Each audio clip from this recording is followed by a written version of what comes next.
voici le programme. J'ai la responsabilité d'entamer cette soirée pour vous présenter ce couteau suisse. C'est un outil innovant et je vais vous raconter la nature de cette innovation.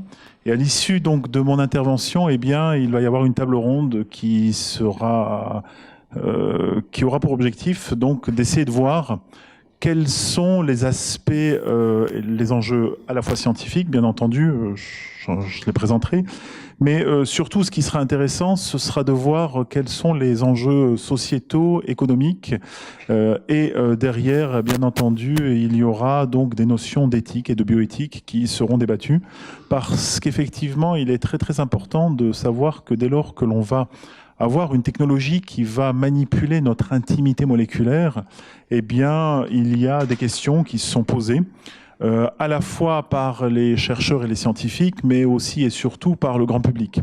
Et c'est l'objet donc de cette soirée et c'est l'objet donc de cette entrée en matière ce soir pour voir effectivement quels sont les points qui vont permettre donc d'exploiter et qui vont permettre donc de cadrer réglementairement donc l'exploitation de cet outil moléculaire qu'est ce petit couteau suisse qui s'appelle dans ce jargon CRISPR-Cas9. CRISPR-Cas9 vient donc d'une abréviation d'un acronyme que nous allons voir tout de suite.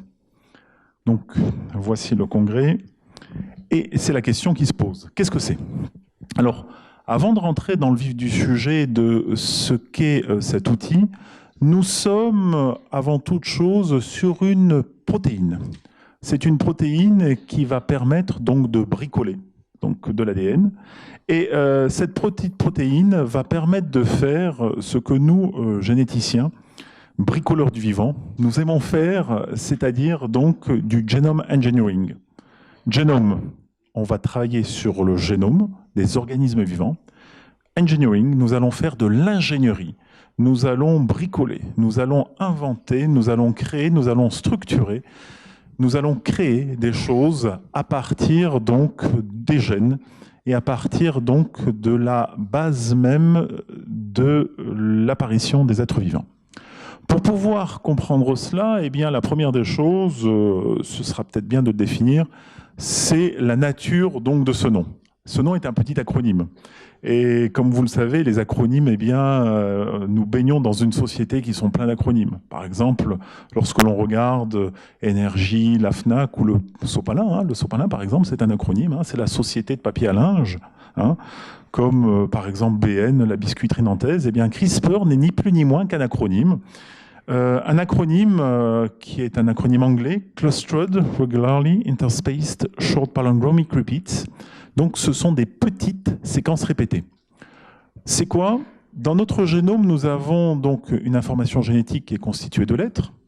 Et ces petites lettres, eh bien, il se trouve qu'elles trouvent des répétitions. C'est des motifs de répétition qui vont être structurés en petits clusters, c'est-à-dire en petits groupes, et on va les retrouver répétés. Et derrière, il va y avoir le nom de Cas. Cas, en fait, eh bien, si on est un petit peu linguiste, eh bien, on pourra même dire que c'est un petit peu un pléonasme, puisque dans Cas, il y aura déjà le terme de CRISPR. Donc, CRISPR, et ce sera la petite protéine qui sera associée à cet acronyme qui est CRISPR. Pourquoi 9 ? Parce que c'est la 9e. Actuellement, on a trouvé la 10, la 12, la 13, etc. Et c'est avec cette 9e petite protéine qui est associée à des petites séquences répétées que l'on a mis en place une ingénierie de pointe pour pouvoir modifier les génomes. Imaginez-vous qu'actuellement, nous sommes en train de vivre la plus grande révolution technologique des 40 dernières années en matière de génétique. Cette révolution technologique, on peut voir effectivement qu'elle a commencé déjà à partir donc des années 50, en 1953, quand il y a eu la découverte de l'ADN par Watson, Crick et Wilkins, qui ont eu le prix Nobel en 1962. Et à l'issue donc de cette découverte, eh bien, une petite dizaine d'années après, eh bien, on s'est mis à découvrir des petits outils qui sont issus donc d'organismes vivants que sont des bactéries. Et ces petits outils, eh bien, ce sont des enzymes qui ont permis donc d'aboutir à des technologies de bricolage. Alors, toutes ces histoires que je vous raconte, qui font partie de l'histoire en fait de l'évolution du bricolage de l'ADN, eh bien, ont abouti forcément à des prix Nobel. Et ces petites molécules qui ont permis donc de couper de l'ADN, qu'on appelle dans notre jargon des endonucléases, eh bien, ce sont des petits outils qui sont issus donc en 1968 de la découverte donc d'une très grande histoire d'amour. C'est la grande histoire d'amour donc de petites bactéries avec des virus de bactéries. Et ces bactéries avec ces virus de bactéries, eh bien, les bactéries sont des petits organismes vivants, unicellulaires, qui veulent se défendre. Et ces petits organismes qui veulent se défendre, eh bien, mettent au point des outils pour se défendre.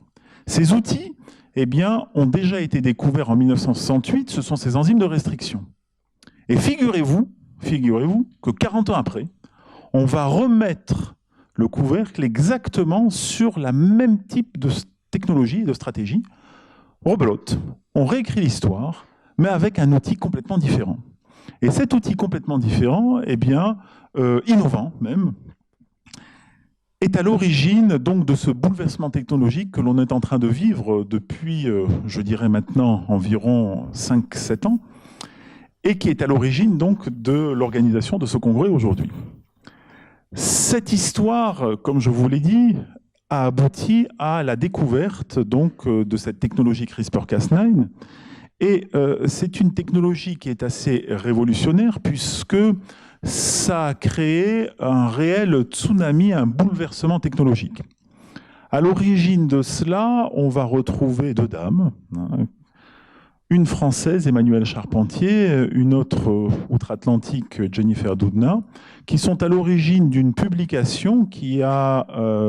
la publication, c'est un travail collaboratif, qui a permis de déclencher ce tsunami biotechnologique et qui a permis donc de mettre en exergue cet outil.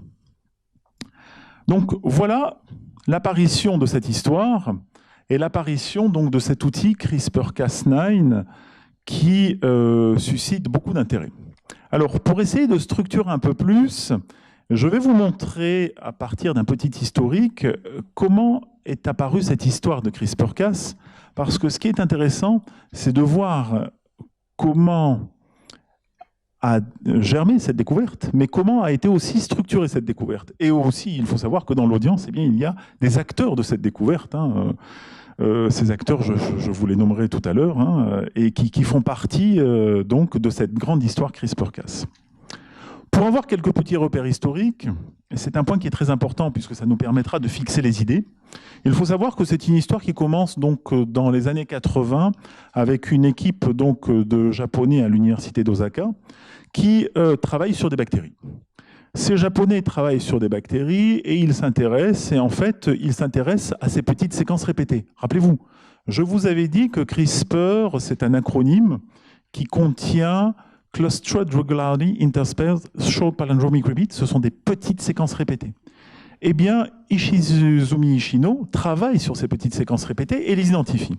Alors, ensuite, c'est une grande histoire donc, de microbiologistes, de phylogénéticiens en microbiologie. Et donc, on va laisser passer environ une quinzaine d'années. Et l'histoire va être reprise en 2002 où, eh bien, de façon consensuelle, Ruud Janssen, avec Francisco Mojica, qui apparaît en 2005, eh bien, décide communément donc, de définir l'acronyme CRISPR. Donc, vous pouvez le voir, cet acronyme CRISPR est assez récent puisqu'il date de 2002. Qu'est-ce qui se passe? On découvre qu'une petite séquence permet aux bactéries potentiellement donc d'avoir des fonctions particulières par rapport à des phages. On ne sait pas ce qui se passe exactement. Entre 2005 et 2007, donc, des équipes internationales qui vont regrouper à la fois donc, des Français, des Québécois aussi, vont s'intéresser à ce mécanisme. Et en 2007, il faut savoir que ce sera un Français, Philippe Horvath, qui travaille dans l'industrie agroalimentaire, chez Danisco, qui a été racheté par Dupont de Nemours par la suite. Philippe Horvath met en évidence la première notion donc, hypothétique d'immunité contre les phages. Alors c'est assez surprenant, puisque c'est cette notion d'immunité qui intervient, et effectivement on se rend compte que les phages qui attaquent les bactéries, les bactéries ont derrière, en réalité, un mécanisme pour pouvoir se défendre. Et ce mécanisme de défense, a priori, il serait lié à ces petites séquences. Rappelez-vous, quand je vous disais que c'était un bouleversement de ces 40 dernières années, c'est exactement la même chose que les enzymes de restriction que je vous avais présenté précédemment. Les enzymes de restriction, c'est un moyen de défense, donc des bactéries contre les phages. Nous sommes sur la réécriture de cette histoire. Que se passe-t-il donc après ce pavé dans la mare en 2007 ? Des équipes québécoises, dont ici présent Sylvain Moineau, se sont intéressés au mécanisme et ils identifient donc des protéines. Et ils identifient des protéines, se mettent en collaboration donc des équipes internationales. Alors c'est très compliqué de vous détailler de façon chronologique tous les points parce que ce sont quand même quelques dizaines, voire même quelques centaines de publications de collaboration internationale. Et entre 2010 et 2011, on arrive à structurer plus ou moins le mécanisme. Dans le cadre de ce mécanisme qui est structuré, on va retrouver Philippe Horvat, on va retrouver Manuel Charpentier. Et après 2011, va tomber 2012. Et c'est cette année où un chercheur collaborateur donc, de l'équipe d'Emmanuel Charpentier, en collaboration avec Jennifer Doudna, met le pavé dans la mare, où ils arrivent à identifier pleinement le mécanisme. Ce mécanisme, il a déjà été un petit peu décrit, mais ils arrivent à se l'approprier, à en faire de l'ingénierie complète. Qu'est-ce que cela veut dire ? Ça veut dire tout simplement que cet outil, que vous ne connaissez pas encore, parce que je ne vous l'ai pas détaillé, cet outil va permettre d'être guidé artificiellement. Par qui ? Par l'homme. Donc nous sommes sur de l'ingénierie. On arrive à s'approprier cet outil. Martine Ginec, en collaboration avec l'équipe de Jennifer Doudna, arrive à s'approprier l'outil. Et on arrive à en faire un outil de choix pour faire ce que l'on veut derrière. Je n'en dis pas plus, puisqu'il s'agit de comprendre le mécanisme pour voir ce qu'il va en être par la suite. Derrière, il va y avoir donc des intérêts qui vont être faits par un laboratoire donc, du MIT, Fengzhang, qui va aussi développer des stratégies en parallèle. Et à partir de 2012, avec cette publication, et avec la découverte de ce système CRISPR-Cas, nous sommes sur le début d'une recherche académique, mais réellement de pointe. Une recherche académique à tel point que l'on va voir les publications partir de façon exponentielle. Alors, après 2012, ça va être compliqué de vous montrer et de vous faire un aspect chronologique de ce qui se passe.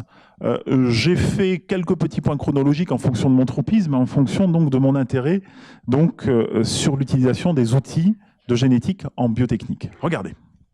En 2013, on exploite l'outil et on va faire de l'édition de génome, c'est-à-dire que l'on va faire des modifications de génome dans des cultures cellulaires. C'est-à-dire qu'on va s'intéresser à des cultures cellulaires. Avant, on le faisait sur des bactéries. En 2014, il va y avoir des tests qui vont être faits sur des primates. Ça va se faire en Chine.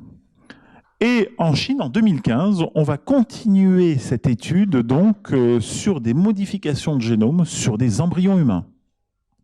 Donc vous voyez, ça va évoluer très très rapidement, c'est-à-dire qu'en moins de 3 ans, on exploite l'outil, on se l'approprie, et on arrive à faire donc de la modification génétique directement sur l'embryon humain. En 2016, l'Office parlementaire donc, de l'évaluation des choix scientifiques et technologiques, qui s'appelle l'OPEXT, va débattre. Il y aura un débat qui va faire pas moins de 10 heures, sur lequel, en fait, ce débat va aboutir sur une conclusion relativement simple. CRISPR-Cas aboutit et permet de faire des modifications génétiques. Ces modifications génétiques vont être à l'origine de création d'organismes génétiquement modifiés.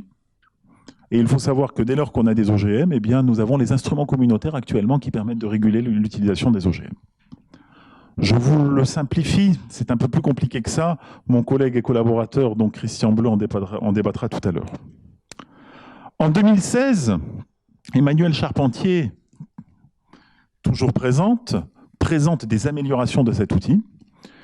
Et en 2017, il faut savoir que le Comité international d'éthique a été saisi par l'exploitation de cet outil à l'échelle internationale et il capitule complètement en 2017 sur l'utilisation et sur la réglementation de cet outil parce que cela semble un petit peu compliqué.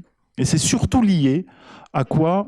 À la réglementation donc, des différents pays et des différents continents qui ont des réglementations complètement différentes. En mars 2017, on va se retrouver à faire de la modification génétique chez des zygotes humains, c'est-à-dire chez des embryons humains. Et ici, eh bien, en août 2017, récemment, eh bien, des collaborateurs avec Sylvain Moineau, qui est ici présent, eh bien, ont réussi à trouver un anti-CRISPR. Donc voilà un petit peu l'outil, l'histoire jusqu'à ce jour. Et je vous réserve encore quelques petites surprises parce qu'en 2017, il y a eu des choses assez surprenantes qui ont été faites avec CRISPR-Cas. Pour finir ces petits repères historiques, regardons un petit peu l'évolution des publications et regardez les publications que l'on voit un petit peu avant 2011 à partir de 2012 et regardez la partie exponentielle donc, de ces publications, où on est sur pas moins de 4000 publications. Alors, ce qui est vraiment surprenant chez nous dans le monde scientifique, c'est qu'on est même capable d'anticiper sur les futures publications qui vont arriver, même en 2018. Donc, on sait déjà que pour 2018, il y a déjà pas moins donc, d'une vingtaine de publications sur CRISPR-Cas qui arrivent, alors que l'année n'a même pas commencé. Bref. Donc, voilà sur cette approche historique. Et rentrons dans le vif du sujet et voyons en quoi cela consiste et qu'est-ce que l'on peut en faire? Nous sommes sur du genome editing. Qu'est-ce que le genome editing? Le genome editing, je suppose que tout le monde sait utiliser un ordinateur, tout le monde s'est amusé à faire du copier-coller ou bien rechercher quelque chose avec ces logiciels de traitement de texte. C'est exactement la même chose que nous allons faire, c'est-à-dire que nous allons rechercher un petit élément spécifique qui est codé dans notre génome. Et ce petit élément, eh bien, nous allons le remplacer, nous allons le bricoler, nous allons cibler spécifiquement une modification. Pourquoi nous allons cibler cette modification? Eh bien, ça, c'est lié au projet de recherche, c'est lié tout simplement à, je dirais, l'imagination que l'on aura. Et derrière, eh bien, nous avons cet outil fantastique. Alors, pour vous expliquer ce petit outil, je vais me permettre juste de faire un petit rappel donc, sur quelques notions fondamentales de génétique. Parce que s'il vous manque quelques petites notions, eh bien derrière, ce sera un petit peu compliqué de comprendre cette histoire. CRISPR-Cas suscite beaucoup d'intérêt et CRISPR-Cas suscite beaucoup d'interrogations et de craintes auprès du grand public parce qu'il touche, comme je vous l'avais dit, notre intimité moléculaire, c'est-à-dire qu'il va toucher nos gènes. En touchant nos gènes, eh bien, il va toucher le patrimoine génétique, donc, d'un individu, de sa descendance, mais on va permettre aussi donc d'explorer le patrimoine génétique donc, des personnes qui étaient à l'origine donc, de l'individu. Tous les organismes vivants sont structurés avec un schéma à peu près global où on est constitué de cellules. Les cellules vont contenir du matériel génétique, de l'information génétique. Cette information génétique va être présente sous forme d'ADN. Et cet ADN, eh bien, va porter donc des informations qui vont être codées par quelques lettres que l'on appelle donc des nucléotides. Et ces nucléotides, ce sont des lettres qui sont ATGC. Et ces lettres, eh bien, vont se succéder pour structurer potentiellement des gènes. Un gène, c'est quoi? C'est un morceau d'ADN. C'est un morceau d'ADN qui va permettre donc d'exprimer quelque chose de fonctionnel chez un organisme vivant. Chez nous, chez tous les êtres vivants, les gènes vont permettre donc de structurer de façon assez béotienne. Je vous vois déjà venir, vous allez me dire la couleur des cheveux, la couleur des yeux. Mais non, attends, avant toute chose, on va d'abord s'intéresser à avoir une tête, des pieds, des bras, des mains, des jambes. Si notre tête est en haut et pas en bas, c'est parce que c'est écrit dans nos gènes. Et c'est structuré dans nos gènes. Donc il faut savoir que cette information nous la connaissons. Elle est décryptée, elle est en libre accès. Nous pouvons avoir les génomes humains. Donc, il y a des bases de données internationales qui donnent accès à ces gènes, et nous pouvons y avoir accès comme sur à peu près quelques 800 espèces qui ont été complètement séquencées, où c'est en libre accès. À partir du moment où nous avons cette porte d'entrée, nous savons que ces gènes, on les connaît ou on ne les connaît pas. On peut potentiellement les bricoler. L'idée, c'est quels sont les outils pour les bricoler. CRISPR-Cas en est un outil. Quels sont les problèmes qui se posent chez les êtres vivants quand on a de l'ADN et quand on a des gènes? Il faut savoir que l'ADN est quelque chose qui va être transmissible, qui se transmet, donc de génération en génération, soit par des reproductions sexuées, soit par des divisions cellulaires. Et la molécule d'ADN qui porte l'information, vous l'avez compris, elle est réellement précieuse. S'il arrive quelque chose de spécifique à cette molécule d'ADN, s'il arrive une cassure, on peut penser que cette cassure peut être dangereuse.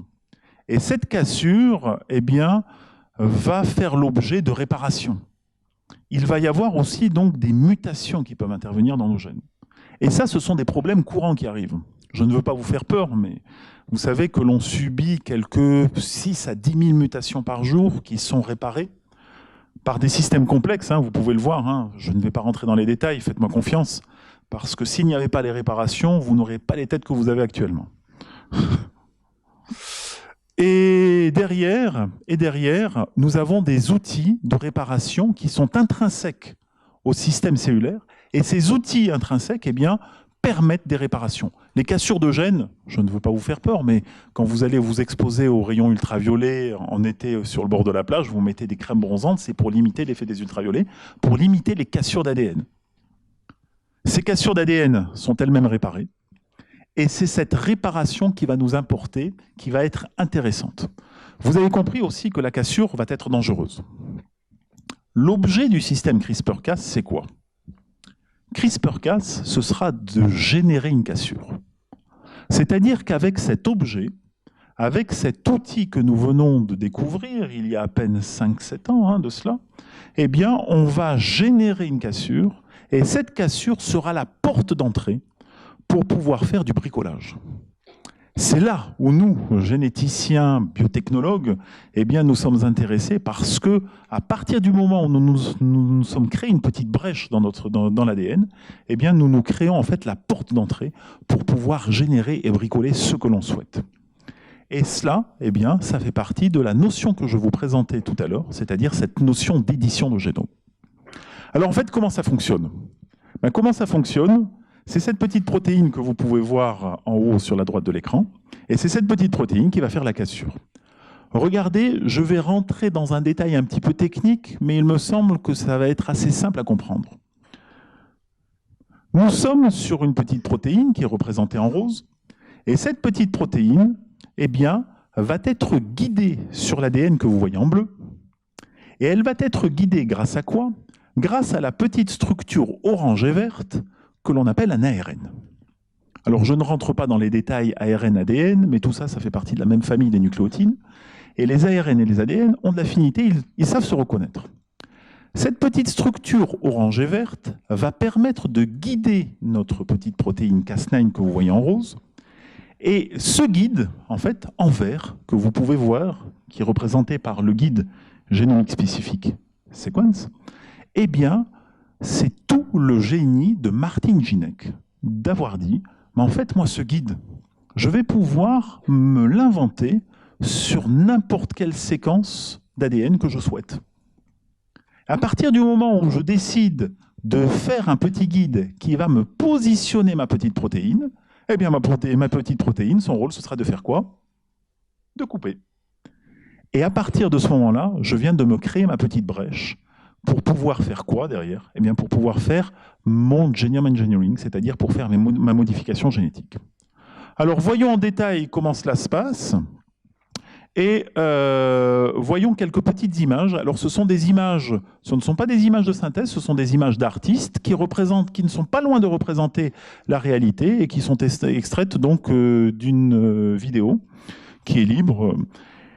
Donc, voilà la représentation de la protéine. La protéine, vous la voyez en bleu-gris, et à l'intérieur, vous avez les deux petits guides. Le petit guide en jaune, la partie jaune que vous voyez, c'est cette petite partie qui va être spécifiquement imaginée par les chercheurs en fonction de leurs besoins. C'est-à-dire que ce petit guide va venir taper sur l'ADN de façon spécifique pour positionner la protéine. Regardez, la protéine va venir se positionner. Alors cette protéine est associée à un ARN. Donc dans notre jargon, on appelle ça une ribonucléoprotéine. Vous allez voir, c'est un terme qui est très très bien à sortir lors d'une soirée mondaine. Et cette petite ribonucléoprotéine, cette petite protéine, eh bien, une fois qu'elle est positionnée, elle coupe. Elle coupe. Elle va venir reconnaître un site de façon spécifique. Regardez. Et on voit très très bien, à partir de la reconnaissance de ce site, qu'il va y avoir la genèse d'une coupure double brin, c'est-à-dire que vos deux fragments d'ADN vont être sectionnés. Et cette section, on peut la voir très très bien ici, va permettre de faire, je le redis, je le répète, notre première porte d'entrée pour notre bricolage génétique. Il faut savoir qu'en ayant mis au point ce type d'ingénierie, on est aux portes d'entrée pour pouvoir y insérer et y modifier ce que l'on souhaite. Regardez, le résultat c'est ça, c'est cette petite coupure qui se met en place et c'est, je dirais, le Graal que cherchent les généticiens pour pouvoir faire les modifications génétiques qu'ils souhaitent. Voilà la petite protéine, voilà une structure donc en 3 dimensions qui a été obtenue par cristallographie. C'est pour vous montrer que l'on la connaît bien, on sait la maîtriser. Et voilà une appréciation donc de la petite protéine. Regardons, on va voir. Regardez, là, elle est inactive. Et quand elle va rencontrer son petit guide avec son ADN, cette petite protéine, elle va changer complètement de conformation. C'est-à-dire qu'elle change complètement. On voit le fragment d'ADN qui apparaît à l'intérieur. Et ce petit fragment d'ADN qui est en jaune, eh bien, va être guidé par l'ADN en orange. Alors, ici, vous voyez les différents domaines, hein. C'est sans importance, je ne vais pas rentrer dans les détails techniques, mais on a une image et on a une vision très spécifique et concrète en fait du fonctionnement de cette petite protéine qui va permettre donc d'induire la coupure donc de notre ADN sur la séquence que l'on souhaite. Alors ça, c'est une petite vidéo qui est sortie donc d'une publication en 2014 par Patrick DHSO qui a publié ceci dans JBC. Et c'est une petite vidéo que l'on peut avoir aussi librement. Donc vous voyez, ce qui est très important, c'est de voir effectivement qu'il y a un changement de conformation et la petite protéine change. Ça vous permet de voir effectivement que le vivant est entièrement malléable à ce niveau. Je vais vous montrer quelque chose d'extrêmement surprenant. C'est une dernière publication qui vient de sortir il y a à peine quelques semaines de cela. C'est une visualisation en microscopie en force atomique. La vidéo que vous venez de voir, c'est une vidéo qui est obtenue donc par image de synthèse à partir donc de structures 3D donc, qui sont issues par des modèles moléculaires. Là, c'est une véritable vidéo où il y a eu un film qui a été réalisé en microscopie par force atomique et qui va permettre donc de voir comment fonctionne cette petite protéine. La grosse patate jaune que vous voyez, c'est la protéine Cas9. On va arriver à imaginer le guide. Je vous avouerai que je ne suis pas spécialiste, je n'arrive pas à imaginer le guide, mais le fragment jaunâtre que l'on voit, c'est le brin d'ADN. Et regardez, ça va aller très très vite puisque la vidéo est accélérée, et on voit la coupure réellement se réaliser en l'espace d'une trentaine de secondes. Regardez bien, ça va aller très vite puisque le film a été accéléré. Donc, regardez, on voit bien ici, la petite flèche vous indique le guide. Là, nous avons la protéine qui est en train d'agir.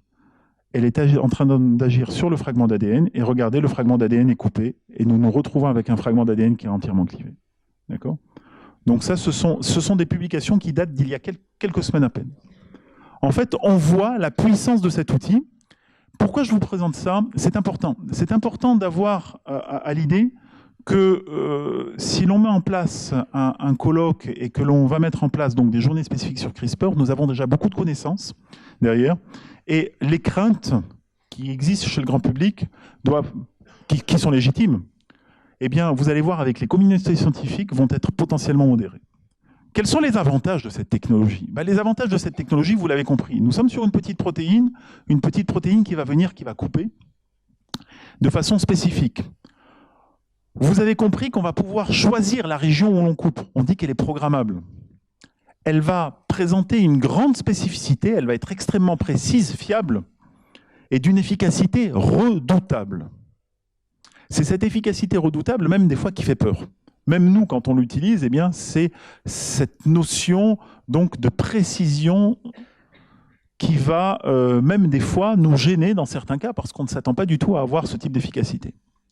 Mais surtout, l'avantage majeur de cette technologie, et c'est là toute la révolution de CRISPR, c'est que nous sommes sur des technologies de biologie moléculaire et de génétique moléculaire. Et une chose que vous ne savez pas, c'est que tous les outils de génétique moléculaire eh bien, ont connu un essor extrême à partir des années 2000. Et on arrive à faire de la biologie moléculaire maintenant avec des outils qui sont, je dirais, démocratisés. Et à partir du moment où on parle d'outils démocratisés, eh bien, on va parler d'outils peu chers. Et CRISPR-Cas arrive sur cette stratégie, sur cette philosophie, où on est sur une technologie de modification de génome low cost, facile d'accès et extrêmement efficace. Alors, il faut faire attention parce que c'est la technologie en elle-même qui est low cost. Attention, ne me faites pas dire ce que je n'ai pas dit, je vais vous le dire par la suite. C'est que cette technologie low cost nécessite quand même donc des infrastructures en amont et en aval assez importantes pour pouvoir gérer, sélectionner, visualiser et contrôler derrière. Mais en elle-même, cette technologie, c'est quelques dizaines, quelques centaines d'euros, mais derrière, il faut pouvoir gérer l'avant, le pendant et l'après. Et c'est là où ça va être compliqué, puisque dès lors que vous allez vous créer votre petite porte d'entrée, eh bien, vous êtes sur une grande route et ce n'est que le début du travail. Vous venez de vous faire votre petite cassure dans votre ADN, vous allez me dire, oui, et alors? Et alors? Je viens de faire ma petite cassure. Ben, cette petite cassure, il va falloir essayer de la ménager. Il va falloir essayer donc de la gérer. Et pour la gérer, il faut savoir que nous avons donc des mécanismes de réparation qui existent au sein de nos cellules. Alors, je ne vais pas vous faire un cours, puisque ça, ce sont donc des cours donc, de 3e, voire de 4e année, qui interviennent sur les mécanismes moléculaires de la réparation.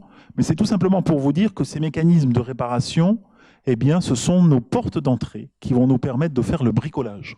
Et derrière, en fait, cet outil, même s'il est utilisé seul, eh bien, il nécessite l'utilisation des cellules, des systèmes de réparation des cellules endogènes, c'est-à-dire à l'intérieur des cellules.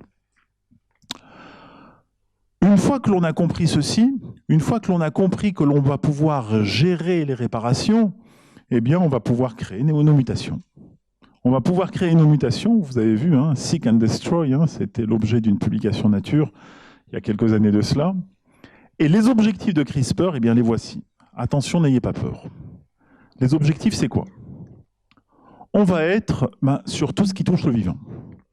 Tout ce qui touche le vivant, forcément, on va être dans un domaine qui nous va être cher, c'est-à-dire la santé. Réparer, guérir des maladies, des anomalies génétiques. Derrière, il va y avoir toutes les stratégies d'optimisation génétique dans le domaine donc, de l'agroalimentaire, de l'agrobio-industrie. Il va y avoir donc des stratégies d'édition de génome qui vont permettre donc d'aboutir à de la biologie synthétique avec des séquences nucléotidiques artificielles. Vous allez voir, c'est assez cocasse et surprenant. Et derrière, on va rechercher même de l'amélioration génétique. Cette amélioration génétique, quelles que soient les espèces, eh bien, ce sera la porte d'entrée aussi de l'utilisation de cet outil. C'est là, en fait, la puissance donc, de cet outil, qui est le couteau suisse, parce qu'il va permettre de bricoler l'ADN en faisant, entre guillemets, un petit peu tout et n'importe quoi. On va être potentiellement limité par notre imagination, mais surtout et surtout limité par des réglementations, heureusement. Les objectifs derrière, dès lors que vous faites une de ces modifications, on aboutit à quoi? Nous aboutissons forcément sur un OGM. D'accord? Et à partir de ce moment-là, il va falloir mettre en place plusieurs garde-fous. La technologie que je vous ai présentée, je vous l'ai présentée, vous vous dites « Ah ouais, c'est génial, c'est super, je vais pouvoir modifier des gènes de façon ciblée.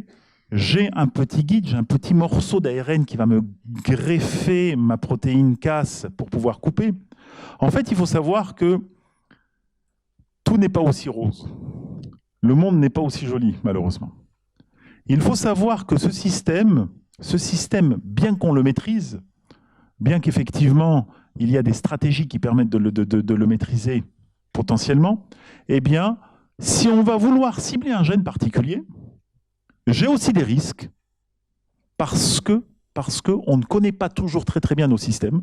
J'ai aussi des risques que ça puisse aller casser ailleurs.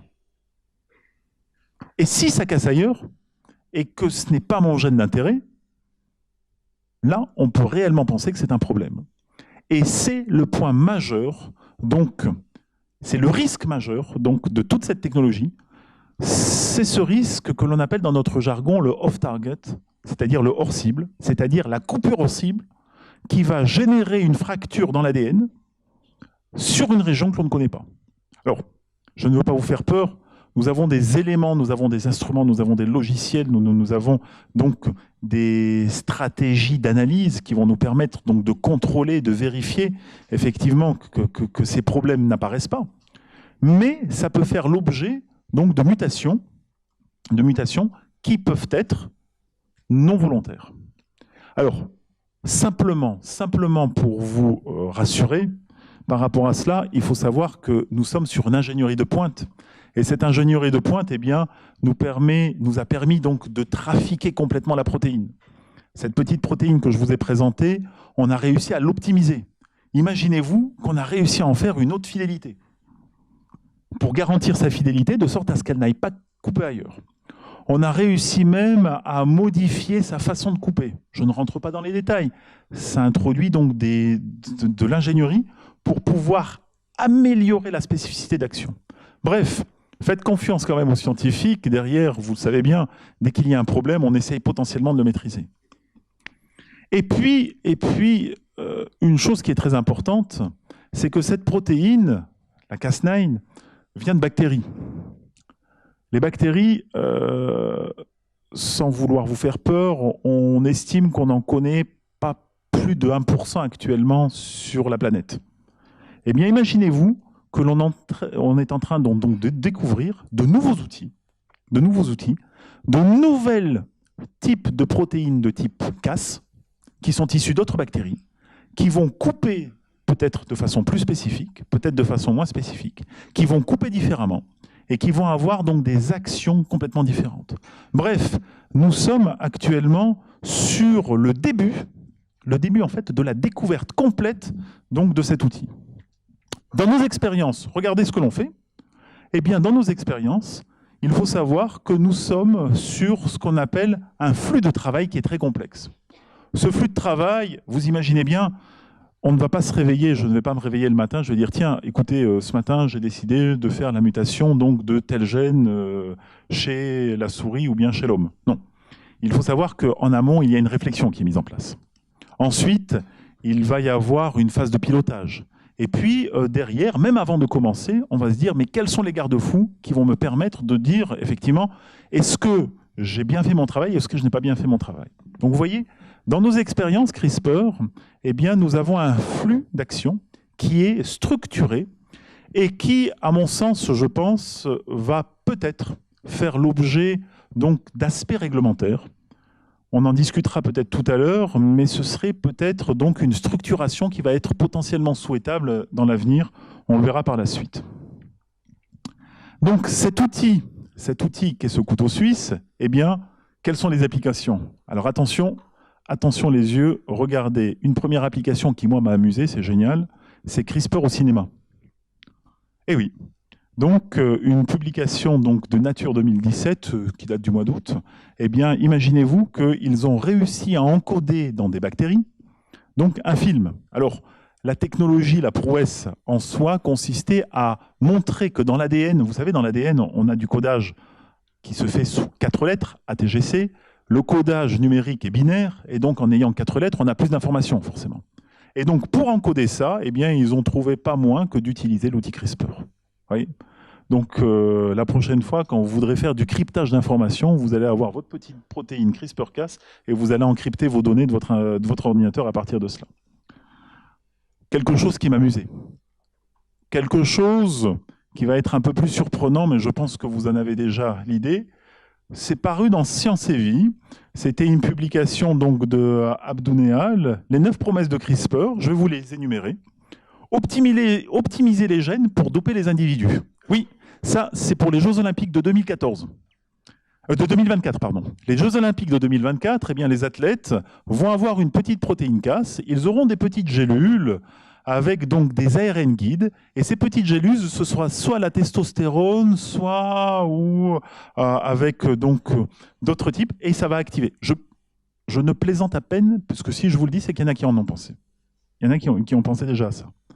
Donc, soigner toutes les maladies, bien entendu. Soigner les maladies, effectivement, ça fait partie donc, des objectifs donc, de la recherche fondamentale appliquée en médecine et à l'homme. Corriger le patrimoine génétique de toute la descendance. Attention, hein, là, nous sommes déjà dans de l'eugénisme. Vous voyez? Et ce sont les points qui ont été évoqués. Inventer de nouveaux animaux de compagnie, pourquoi pas, hein, faire sa chimère. Hein. Qui n'aurait pas aimé avoir, par exemple, je ne sais pas, moi... un petit animal un petit peu étrange, c'est choix. Produire des OGM sans ADN étranger. Alors là, ça va faire l'objet donc de la discussion cet après-midi. Est-ce qu'un OGM modifié avec CRISPR est un OGM? On verra ce que nous dira Christian. Immuniser des animaux vecteurs de maladies, ressusciter des animaux disparus. Hein, chacun va se retrouver d'ici une vingtaine d'années avec son petit T-Rex. Hein, voilà. Sauver des espèces en danger, ça revient à ressusciter des animaux, ou améliorer aussi la biologie synthétique. Donc, vous voyez, CRISPR, en fait, eh bien, ce sont toutes ces approches hein, qui sont potentiellement réalisables. Regardez, un collègue collaborateur donc, du Centre de recherche en transplantation en immuno-intervention de l'Université de Nantes, INSERM, disait, je le cite, « Les premières maladies génétiques humaines ciblées par CRISPR seront à chercher du côté du sang et du foie, parce que ce sont un tissu et un organe facile à atteindre et constitué d'un nombre limité de types cellulaires. » Vous voyez ? Donc on est déjà sur des stratégies et on entendait donc notre collègue cardiologue qui disait effectivement, eh bien moi, pourquoi pas ne m'intéresser à ce type d'outils dans le cadre de mes applications. Derrière, vous imaginez bien qu'on va être sur des enjeux économiques et sociétaux majeurs. Ces enjeux économiques sociétaux majeurs, eh bien c'est quoi? C'est tout simplement donc, je ne vous le cache pas, CRISPR a généré beaucoup d'argent parce qu'il est à l'origine de brevets. Alors, je ne vais pas rentrer dans l'histoire des brevets qui a été assez compliquée, mais qui a été relativement gérée. Mais CRISPR a permis donc de développer donc des sociétés qui, en un an, certaines sociétés ont pu générer jusqu'à 73 millions d'euros, donc non pas de bénéfices, mais d'argent qui a été investi potentiellement dans des recherches sur des programmes de type CRISPR. Dès que l'on va parler CRISPR, il va falloir prendre en considération des enjeux éthiques. Et ces enjeux éthiques, ce sont des aspects juridiques et réglementaires. Ces aspects juridiques et réglementaires, en France, il faut savoir que nous avons donc une réglementation qui va être de l'ordre du Code civil, une réglementation qui va être du Code de santé publique. Et en France, un des organismes de tutelle avec qui je collabore a 5 points majeurs. L'INSERM, qui est l'Institut national de la santé et de la recherche médicale, eh bien, le comité d'éthique de l'INSERM a validé en février 2016 5 points majeurs. Et ces 5 points, c'est important pour moi de vous les citer parce que ça vous prouve qu'effectivement, CRISPR est un outil, mais c'est un outil qui prend de la place dans une réflexion à la fois sociétale et économique. L'INSERM, l'un des premiers points majeurs, dit qu'il faut encourager la recherche avec CRISPR. Deuxième point, vous l'avez compris, je vous l'avais dit tout à l'heure, c'est que CRISPR-Cas, c'est une technologie qui peut faire des modifications non souhaitées. Donc derrière, la recommandation, c'est de contrôler ce qui peut être non souhaité, c'est-à-dire contrôler les effets hors cible. Le troisième point, c'est de respecter strictement l'interdiction de toute modification de génome nucléaire germinal à visée reproductive dans l'espèce humaine. Ce qui veut dire, en d'autres termes, s'il est interdit de travailler sur l'embryon humain, on ne travaille pas sur l'embryon humain. Le quatrième point, c'est de participer à toute initiative nationale et internationale sur les questions éthiques. philosophique et bioéthique de l'utilisation de CRISPR. Et le dernier point, c'est un point qui concerne l'utilisation des OGM. Un des points majeurs quand on fait des organismes génétiquement modifiés, je ne rentre pas dans ces détails, ça peut faire l'objet aussi d'une conférence en soi, c'est que quand vous faites des modifications génétiques, vous faites forcément du clonage derrière. Et dès que vous faites du clonage, vous altérez l'unicité du vivant. Et donc, dès qu'on fait de la génétique, on va forcément passer à un moment donné par des étapes de clonage. Et donc, derrière, quand on utilise CRISPR, il faut être très très vigilant sur la stabilité donc, de l'unicité biologique des organismes vivants. La position de l'Union européenne est très simple. Il y a des directives, je ne vais pas vous les citer, ces directives existent. Ce sont des directives sur les OGM, ce sont des directives sur la biologie synthétique, et ce sont des directives qui vont protéger et qui vont favoriser, qui vont présenter l'utilisation donc de tous les outils et des innovations biotechnologiques.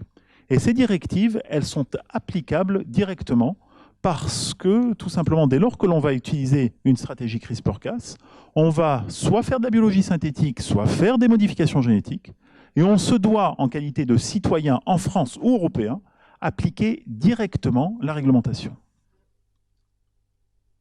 CRISPR-Cas, c'est quoi? C'est une technologie qui va permettre donc de faire des modifications du génome. Cette technologie, vous avez pu le voir, va permettre donc de faire des modifications génétiques de façon transversale. La question, c'est la suivante. Demain, qu'est-ce que l'on va faire demain? Je peux vous garantir, parmi mes collègues et collaborateurs qui font de la recherche, est-ce que l'on est capable, dites-nous sincèrement, d'anticiper sur les programmes de recherche que l'on va faire dans les 6 à 8 ou 10 mois qui suivent? C'est compliqué. On est mis sur tout un ensemble de stratégies et, bien entendu, même si les projets sont mis en place, on va être amené à dériver. La génétique de demain est difficilement prévisible. Même si elle n'est pas prévisible dans les quelques mois, elle va être difficilement prévisible dans les quelques années. CRISPR-Cas, effectivement, donc, à l'ombre de cet avenir, eh bien, est assez prometteur. Mais il faut savoir que derrière, nous avons ce type de technologie. Et cette technologie, même si elle n'est pas prévisible, eh bien, derrière, nous avons forcément donc, des consortiums ou bien nous avons des groupes où nous avons réussi à nucléer aussi des groupes de réflexion sur CRISPR qui permettent non seulement de contrôler CRISPR, mais qui permettent aussi d'envisager l'avenir sous des angles à la fois technologiques, mais aussi réglementaires. Donc dans tous les cas, CRISPR-Cas, bien que ce soit un outil formidable, et ce petit couteau suisse, eh bien, nous comptons bien l'exploiter dans tous les domaines, avec les limites de la réglementation, bien entendu, et en respectant donc le vivant, en respectant l'homme et en respectant les réglementations. Mesdames et messieurs, donc, je vous remercie pour votre attention et je tiens à vous rappeler qu'il est formellement interdit d'utiliser CRISPR-Cas donc sur des embryons humains pour en faire donc des petits clones bébés. Merci beaucoup.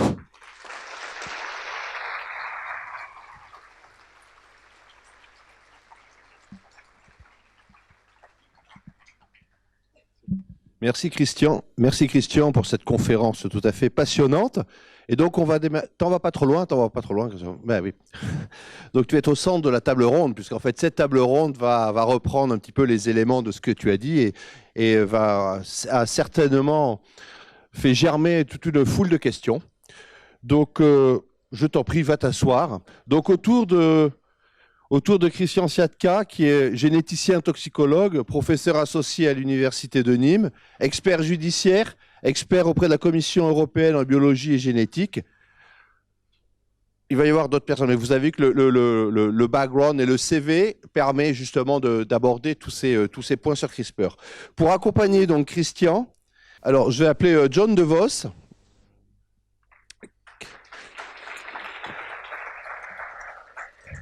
John travaille à l'Institut de médecine régénérative et en biothérapie à Montpellier, à une unité INSERM de Montpellier.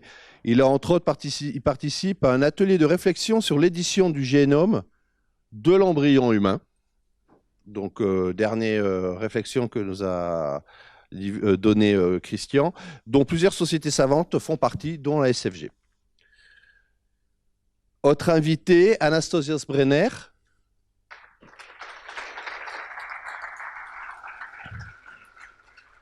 Professeur de philosophie à l'université Paul Valéry, donc pas très très loin, dont la spécialité est la philosophie des sciences, l'épistémologie historique, les valeurs rationnelles et les modalités de la décision en sciences. Pour l'accompagner, Christian Bleu.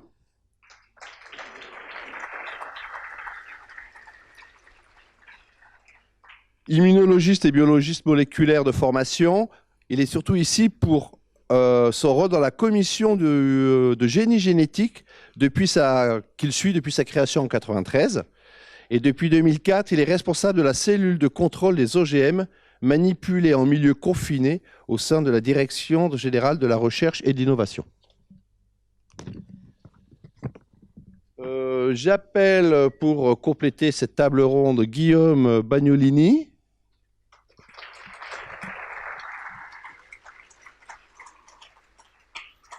Lui aussi, ancien biologiste, parasitologue aussi. Alors, il ne faut pas croire que on devient ancien biologiste pour après aller dans la philosophie et l'éthique. On peut y aller aussi directement. Lui, il finit une thèse en philosophie sur les techniques et le mouvement du biohacking, ou ce qu'on appelle aussi la biologie du garage. On en parlera un peu plus. Et évidemment, CRISPR est en plein milieu de ces thématiques-là. Et nous avons l'honneur et la joie d'avoir Sylvain Moineau, qui est là, que je ne vois pas, voilà.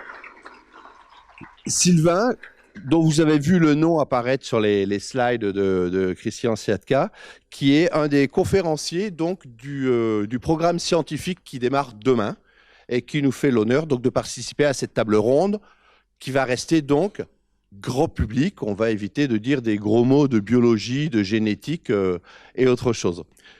Je crois avoir oublié personne, les autres conférenciers ne pouvant pas venir ce soir.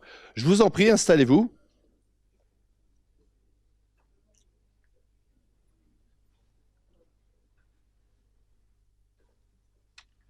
Oui, je pensais qu'il y aurait une table pour mettre les noms, vous n'êtes pas obligé de les mettre à court. Enfin, on vous a identifié maintenant. Alors par contre, j'ai demandé aux personnes qui ont le micro de peut-être de m'en amener un autre, parce que là, il n'y en a qu'un, ça va être un peu léger. T'as qu'à en donner un au bout de la table, là. Bon, alors on va discuter un petit peu sur cette table ronde des sujets qui ont été abordés, mais le but ultime, et on a largement le temps, de cette table ronde, c'est que vous, public, vous posiez les questions sur tout ce qu'on a vu et tout ce qui a pu germer dans votre tête en entendant tout ça, savoir où je peux acheter mon T-Rex, comment faire mon bébé OGM. Alors, je vais commencer par une question. Alors, je ne sais pas à qui je la pose, vous répondez de façon générale.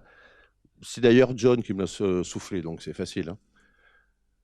Tu as dit OGM. Mais si c'est pour modifier quelque chose et le réparer, donc le guérir, c'est quand même considéré comme un OGM? Oui, c'est un OGM, absolument. C'est un OGM dans toute sa splendeur. Et donc on verra la réglementation qui tourne autour de la manipulation avec des OGM, avec la création d'OGM. Absolument. Alors, je pense que le micro ne fonctionne pas. Ça fonctionne pas. Oui, dès lors que l'on va faire un bricolage, alors excusez-moi le terme dans le cadre de l'aspect clinique, mais dès lors que l'on va faire un bricolage génétique en utilisant des outils derrière, eh bien, il y a une réglementation assez stricte, et Christian, tu m'interromps si je me trompe, mais il y aura une modification qui va se faire par ingénierie en utilisant donc des outils un petit peu compliqués, des vecteurs, et donc ça fait l'objet donc d'une déclaration auprès du Haut Conseil des biotechnologies, et c'est considéré comme... Non, là, tu dis une bêtise, non, là je dis une bêtise, pardon. Auprès de l'autorité compétente qui est le ministère de l'Enseignement supérieur et de la Recherche, pardon. qui confie l'examen du projet au Conseil des biotechnologies, voilà, qui est l'agence nationale qui est là pour statuer. Alors, qui est là effectivement pour... Ah oui, ça marche tellement mieux. Qui est là pour statuer effectivement sur le niveau de confinement, pour parler très précisément, des organismes qui vont être manipulés dans vos laboratoires. Je dis bien qu'ils vont être manipulés puisque toute cette déclaration est préalable avant toute manipulation et toute utilisation de système CRISPR-Cas9, comme avant toute utilisation d'un système de transgénèse soustractif, comme, alors je ne vais pas rentrer dans des détails, mais enfin, le knockout, le knockdown, le knock-in, ou la transgénèse additionnelle. Voilà, donc tout ça, c'est préalable. On rentrera dans des détails, si vous le souhaitez, au fur et à mesure des questions qui seront posées. Donc, tu as dit que CRISPR, en fait, c'est quelque chose qui a été découvert dans la bactérie. Ce qui me fait quand même peur, c'est qu'apparemment, nous sommes un terrain de jeu énorme pour les bactéries. Nous sommes plein de bactéries. Il semblerait qu'on ait plus de génome de bactéries dans notre corps que de notre propre génome à nous-mêmes. Du coup, est-ce que ce CRISPR de la bactérie ne pourrait pas interagir avec notre génome, notre propre corps, nos propres cellules, sans qu'on lui demande rien? Alors, d'abord, merci pour l'invitation. Plaisir toujours un plaisir de revenir en France. Alors, une réponse courte, non.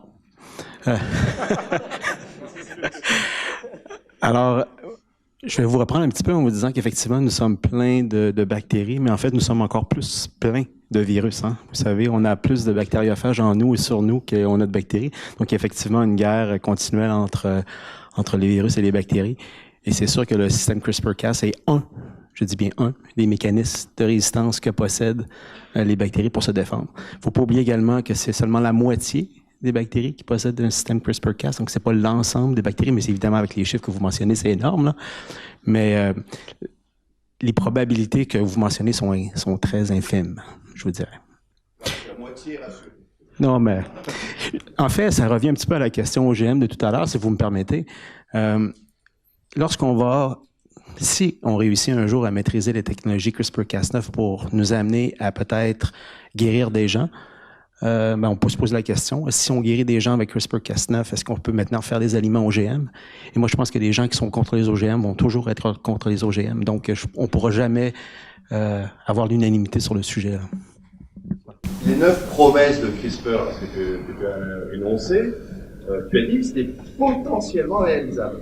C'est le mot potentiellement qui me gêne un peu, puisque bon, on a bien vu qu'après il y avait des commissions qui allaient regarder tout ça, mais qui va vraiment être garant de ce garde-fou et si quelqu'un s'amuse, tu disais, ouais, on peut essayer de faire du CRISPR chez soi, mais on va pas arriver à faire grand-chose, mais quand même, il y a des gens qui ont essayé, il y a des sociétés plus ou moins, on va dire, honnêtes, sérieuses, qui peuvent peut-être s'amuser à ça, et du coup, je veux en venir aussi à tout ce qui est le biohacking, le do it by yourself et la biologie du garage, comme on faisait nos ordinateurs dans les années 60. Alors, je vais prendre la réponse pour présenter un petit peu ce qui se passe en France. Ensuite, je laisserai la question à Sylvain, la réponse à Sylvain.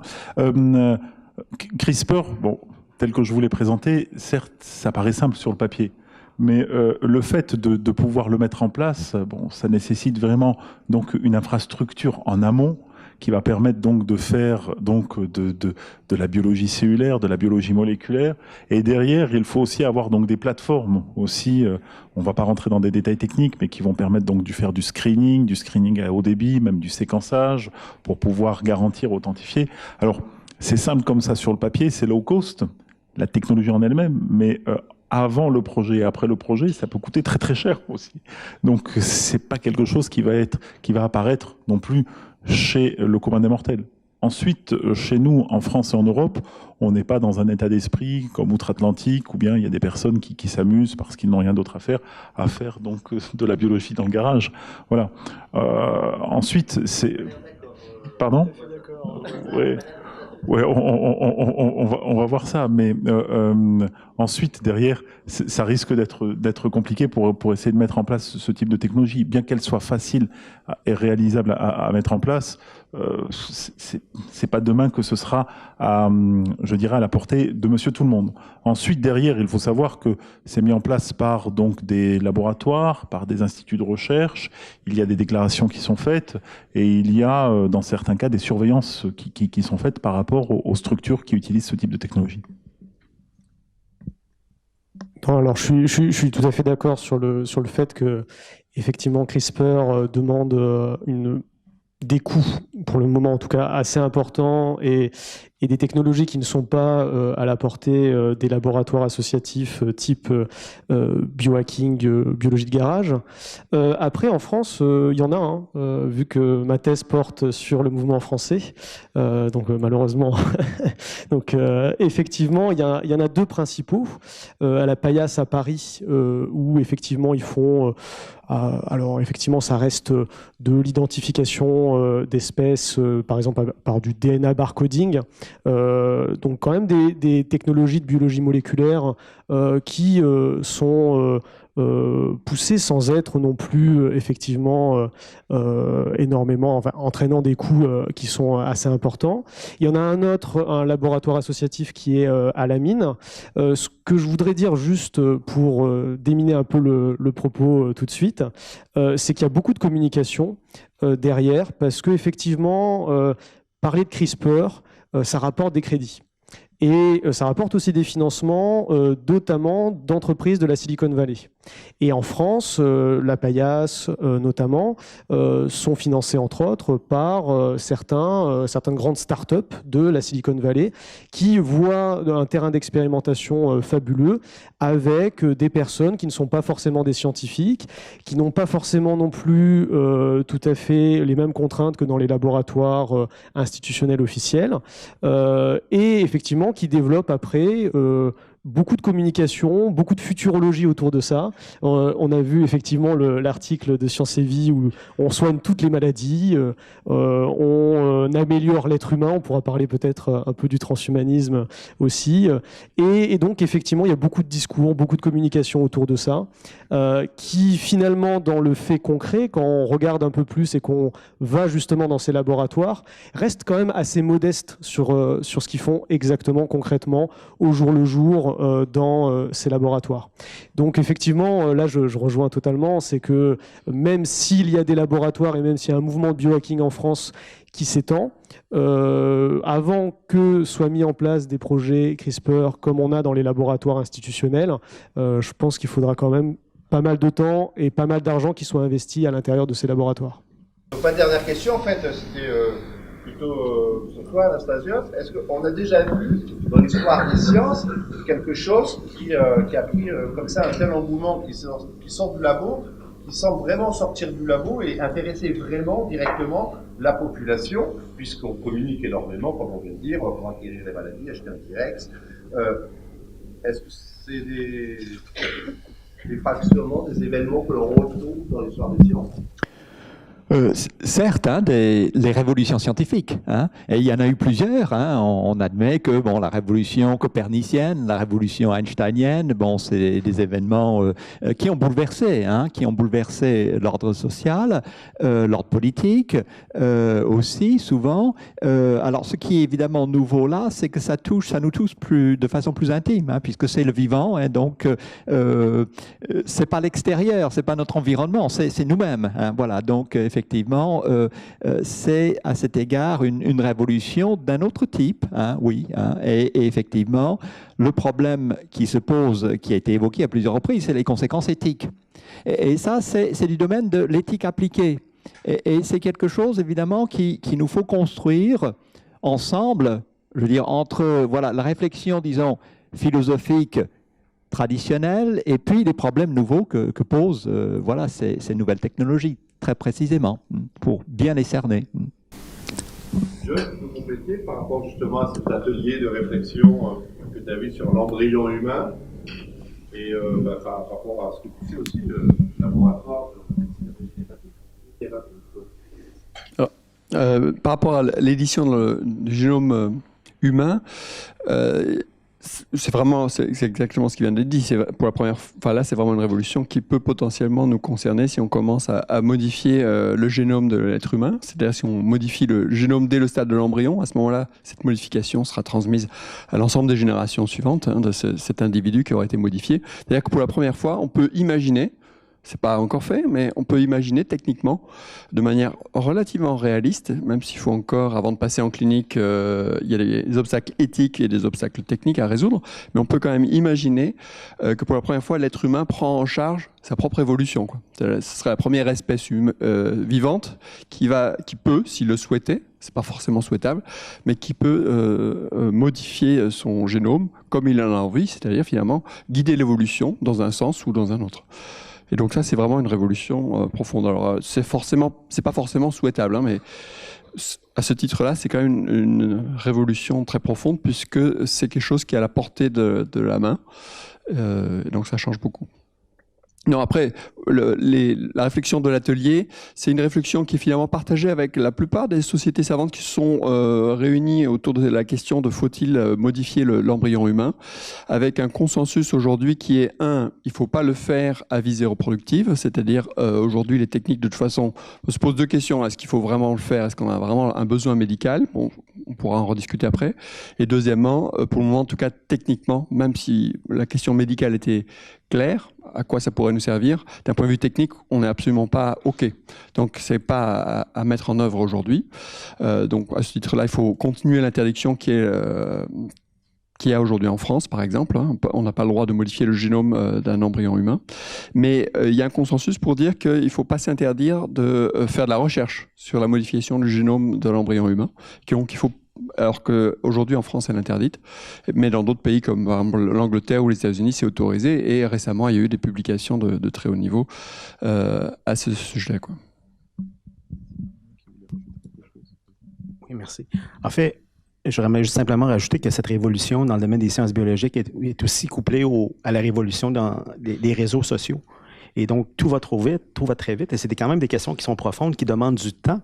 Et je crois qu'on n'était pas prêt à répondre à ces questions-là. Et moi, depuis 4 ans, j'ai jamais parlé avec autant de politiciens de ma vie. C'est pas nécessairement toujours une bonne chose, mais on n'était pas prêt à ça. Et eux aussi n'étaient pas prêts. Donc, ça fait des discussions qui sont super intéressantes. Et je pense qu'aujourd'hui aussi, ça fait partie de continuer cette réflexion-là, mais ça nous bouscule beaucoup, je trouve. Et ça, on n'était pas prêt nécessairement. Bonjour. En fait, moi, je me pose une question par rapport au comité de lecture des publications qui peuvent être faites par les laboratoires académiques en particulier. Comment serait-il possible de contrôler un petit peu ce qui est publié et d'éviter qu'il y ait justement des publications accessibles in fine à tout le monde sur, par exemple, des modifications du génome d'embryons humains? Alors, chaque journal a sa propre politique éditoriale, mais d'une manière générale, il demande à ce que la recherche qui a été effectuée soit en accord avec la réglementation du pays où ça a été fait. Ça, c'est de la base. Et après, ils peuvent rajouter une couche sur l'éthique plus générale. Et ce qui expliquerait, mais bon, ça c'est des réflexions qui sont off, mais ça expliquerait que, par exemple, le premier papier qui a relaté la modification du génome d'embryons humains, qui étaient des embryons non viables, enfin, qui étaient vivants, mais non viables parce qu'ils avaient un génome qui était non pas diploïde, mais triploïde, peu importe. Ces embryons, cette publication a été faite par une équipe chinoise. La revue Nature, a priori, ne l'a pas acceptée à l'époque pour des questions éthiques. Alors, depuis, ils ont modifié leur position puisqu'ils ont publié en 2017 un papier par une équipe américaine sur ce sujet. Mais donc, pour vous dire que il y a le respect de la réglementation d'un pays, et deux, leur propre interprétation qui peut varier au cours du temps de ce qui est acceptable ou pas. Mais ils ont quand même conscience de la responsabilité éditoriale en publiant ou en ne publiant pas un travail scientifique, et notamment les très hauts journaux. Ce serait plus une question parce que récemment avec CRISPR-Cas13, on a découvert qu'on pouvait modifier l'ARN. Est-ce que vous pensez que ce serait une solution au problème d'éthique que l'on rencontre avec CRISPR-Cas9 ? Donc l'idée de modifier l'ARN, c'est l'idée que la modification qui va être apportée sera transitoire, puisque l'ARN va être traduit dans une protéine et avec des demi-vies avec une demi-vie limitée. Et un des commentaires qui était fait par rapport à ce papier, c'est de dire qu'à ce moment-là, ça permet, si on fait une thérapie génique qui porte sur l'ARN et non pas sur l'ADN, qu'éventuellement on puisse la modifier au cours du temps et l'améliorer l'upgrader au fur et à mesure qu'on trouve de nouvelles solutions pour faire la correction de la thérapie génique. Mais évidemment, l'inconvénient, c'est qu'il faut refaire à ce moment-là des injections régulières, donc ça a un prix aussi. Alors qu'une thérapie génique, là je ne parle pas de la modification de l'embryon humain, une thérapie génique on veut modifier, par exemple les cellules sanguines, chez quelqu'un qui a une maladie génétique qui touche les cellules sanguines, on a quand même a priori plutôt envie de faire une réparation définitive pour que la personne soit guérie, même si elle transmettrait potentiellement encore cette anomalie génétique à une descendance. Mais bon, c'est une autre option, celle de faire une thérapie génique qui porte sur l'ARN, donc qui est transitoire. Ça peut aussi être une option, enfin un intérêt, mais ça a ses inconvénients.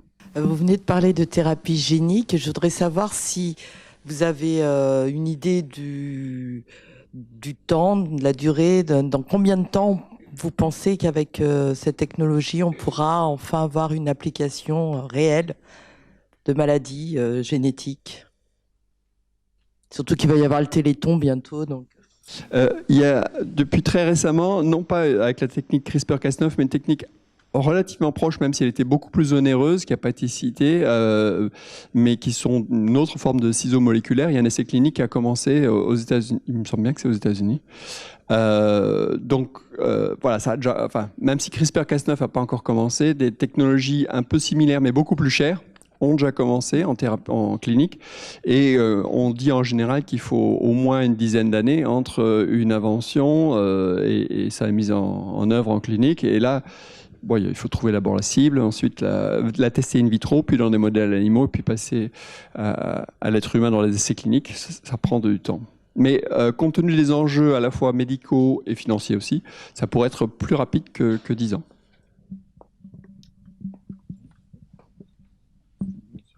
Bonsoir. Est-ce que vous pourriez nous parler des aspects financiers, business? Je crois qu'il y a des sommes énormes en jeu potentiellement. Il y a des très grosses boîtes qui sont sur les rangs. En particulier, elles ont repris...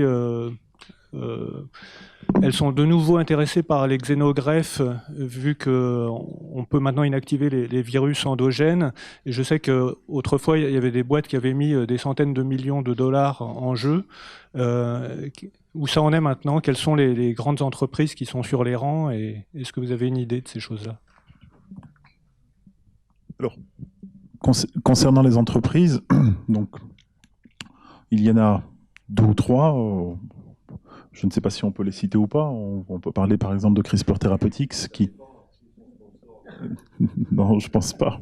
Et alors, il faut savoir qu'il y a un engouement majeur pour pouvoir mettre en place et pour pouvoir développer des programmes en matière de recherche, et ça de façon transdisciplinaire. C'est-à-dire que ces sociétés ont pour objectif donc d'exploiter l'outil à la fois donc dans un cadre donc de recherche médicale, clinique, stratégie de thérapie génique, mais aussi dans le cadre donc d'optimisation, d'amélioration de génome chez des végétaux. Donc parler de ces chiffres reste un petit peu compliqué, puisque en fonction donc des sommes qu'elles ont réussi à lever et de l'intérêt financier qu'elles suscitent, eh bien, il y a des fléchages et il y a des orientations financières qui sont variables en fonction de leur projet et de leur stratégie. On en retrouve aux États-Unis, forcément. Hein. Il va y avoir donc des intérêts financiers avec Zhang. On va retrouver en Europe majoritairement CRISPR Therapeutics, qui est piloté par Emmanuel Charpentier. Et ensuite, il y a d'autres sociétés qui commencent à émerger, entre autres en Chine. Mais ça, c'est sur le point de l'émergence. Je n'en sais pas plus.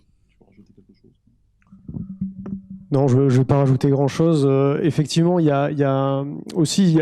bon, les xénogreffes, la cryogénisation, CRISPR, etc. Dans les années 72, il y avait Alcor qui s'était monté autour de la cryogénisation, et il y avait eu énormément d'argent qui avait été relevé par rapport à ça.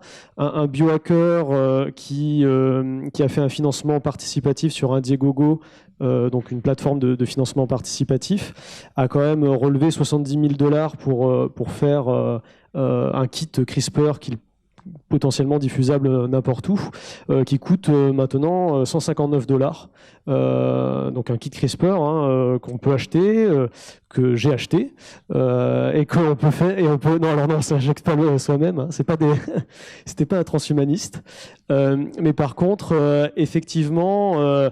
Après, voilà, il y a des sommes assez importantes qui sont injectées, et notamment un financeur potentiel de ces découvertes dans des optiques d'amélioration de l'être humain, donc notamment transhumaniste, c'est Alphabet, donc l'entité qui a Google notamment.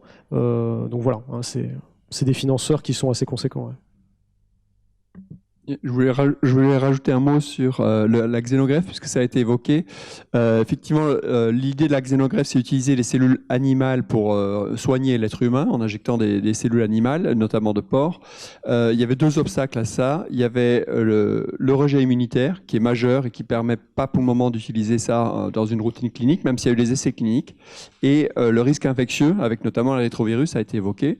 Pour ce deuxième point, les rétrovirus, in vitro, dans une lignée de cellules porcines, les rétrovirus porcins endogènes qui sont un risque théorique ont été effectivement éliminés avec succès grâce à CRISPR-Cas9.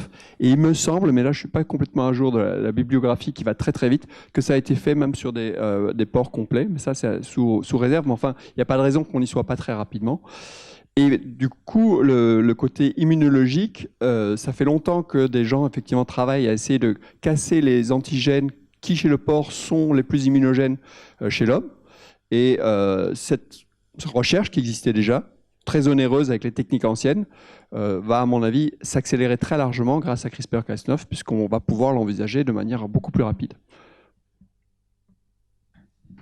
Oui, j'ai une question. Est-ce que vous pourriez nous en dire un peu plus sur l'état de l'art de ce que l'on est capable de faire dans un organisme, qu'il soit humain ou pas, en termes de vecteurs utilisés pour introduire CRISPR-Cas9 et avec quelle fiabilité, quelle performance sur l'intégralité des cellules de l'organisme et quelle spécificité vis-à-vis des tissus, des différents tissus. Voilà, l'état de l'art des applications possibles, évidemment je pense thérapeutiques, hein, mais... Alors, effectivement, c'est un très bon point parce que Cas9, c'est une protéine. Et donc, pour qu'elle soit active, et comme le guide d'ailleurs, pour que les deux soient actifs, il faut qu'ils soient dans la cellule et non pas à l'extérieur. Et donc, une des grandes problématiques, c'est comment faire rentrer à la fois cette protéine et cet ARN dans la cellule, puisque la cellule est vraiment faite pour ne pas laisser rentrer des acides nucléiques ou des protéines qui n'ont rien à faire à l'intérieur de la cellule. Et donc, pour le moment, on en est encore quand même dans les essais cliniques, alors encore une fois, il n'y en a pas chez l'homme, mais chez l'animal, tout ce qui est préclinique a utilisé des vecteurs viraux comme les AAV. Je ne pense pas que ça a été fait avec des plasmides ou des choses non virales.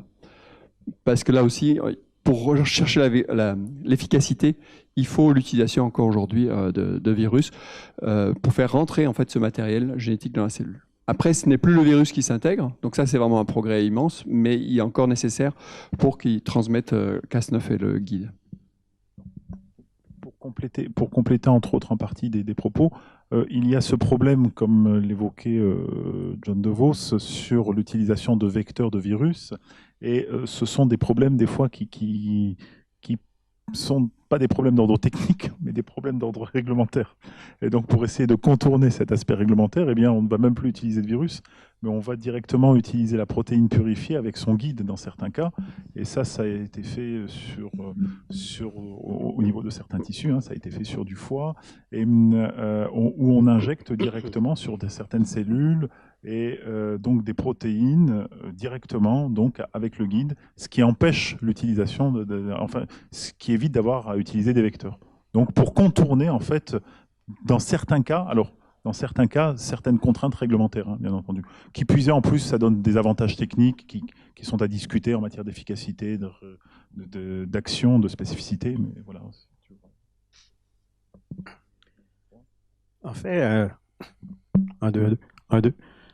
En fait, je voulais juste simplement mentionner qu'on parle beaucoup des applications qui sont médicales. soit pour traiter des gens ou développer des nouveaux aliments, mais il ne faut pas oublier aussi que la grande force de l'outil CRISPR-Cas9 présentement, c'est son outil de recherche. Et ça, on a tendance des fois un peu à l'oublier parce qu'on se pose des questions scientifiques aujourd'hui qu'on n'était pas capable de se poser il y a 5 ans parce que cet outil n'était pas disponible. On se disait, oh, je ne serais pas capable d'obtenir tel mutant, ça va me prendre trop de temps, etc. Alors là, maintenant, on peut modifier un gène d'intérêt, une protéine d'intérêt, regarder l'impact de cette modification sur l'ensemble d'une cellule. À l'époque, on se disait, on va séquencer le génome humain, on va trouver tous nos problèmes, et finalement, on s'est aperçu qu'il y avait plein de gènes et de protéines dont on ne connaissait pas la fonction. Et là, maintenant, on peut s'attaquer à cela et aller voir. Et donc, ça va être des impacts secondaires, mais très importants, dont va découler l'utilisation de CRISPR-Cas9. On va découvrir des nouvelles fonctions, des nouvelles protéines qui vont mener à des nouveaux médicaments pour des nouvelles thérapies. Et ça aussi, il ne faut pas négliger cet élément-là, l'utilisation de CRISPR-Cas9 comme outil de recherche qui est très puissant. Et si on met des balises dans son utilisation, il faut quand même faire une distinction entre une application médicale, par exemple, et une application recherche, là, qui est... Et d'ailleurs, c'est pour ça aussi que nos politiciens s'intéressent, et avec raison, à cette technologie, parce que ça a l'impact dans une panoplie de domaines, et c'est vraiment génial qu'ils s'intéressent à ça.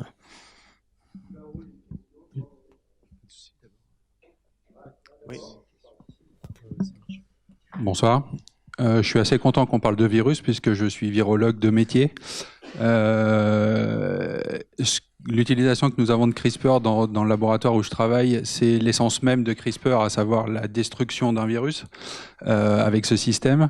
Et d'ailleurs, il me semble qu'il y a une vingtaine d'essais cliniques à l'heure actuelle chez l'humain, dont un qui se passe sur le papillomavirus pour le cancer du col de l'utérus en Chine.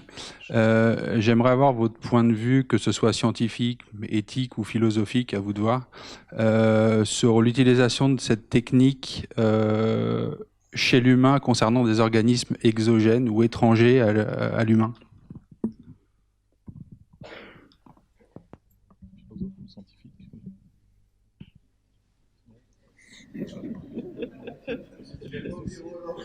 Bon,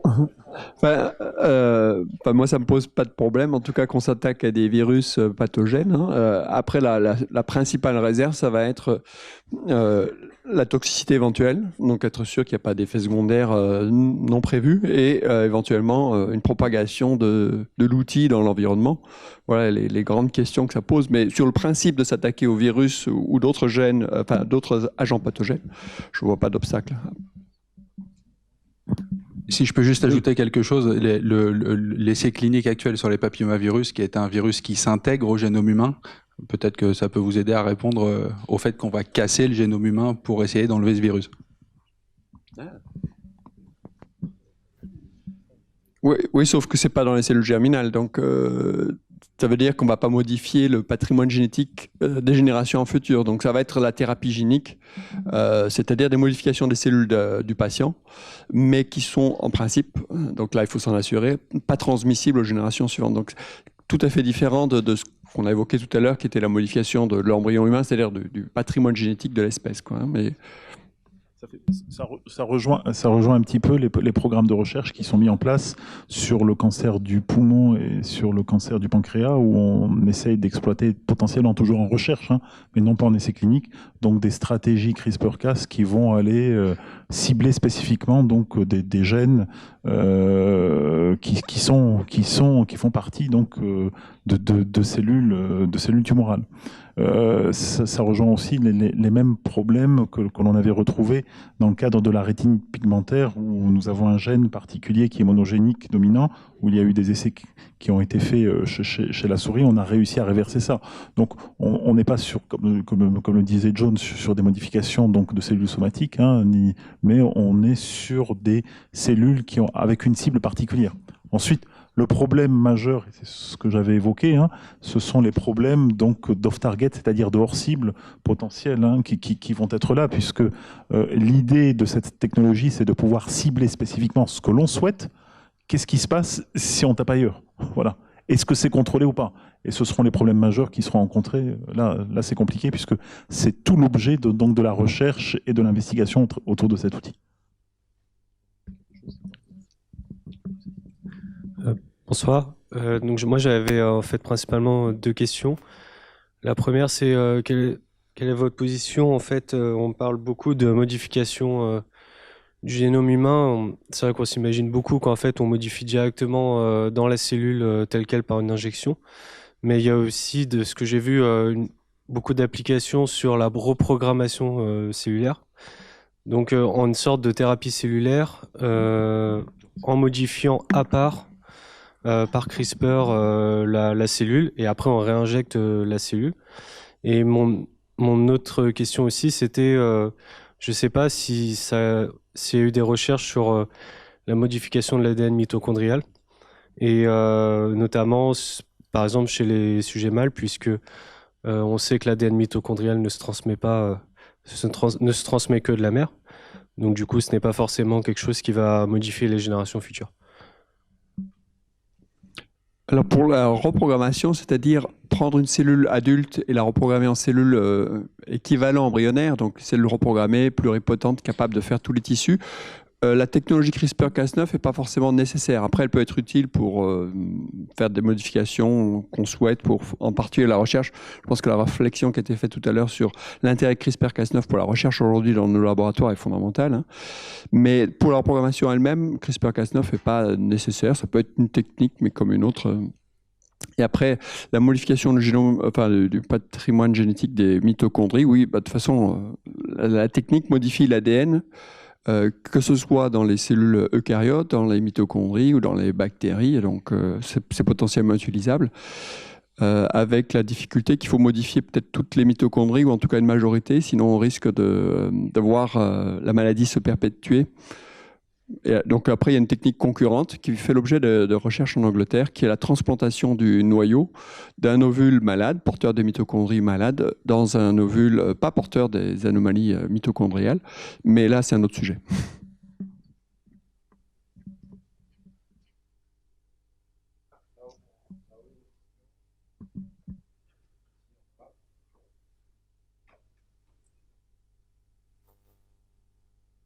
Oui, bonsoir messieurs. J'aimerais connaître votre avis en matière de recherche sur le portrait robot génétique, son degré de fiabilité à ce jour et son cadre légal.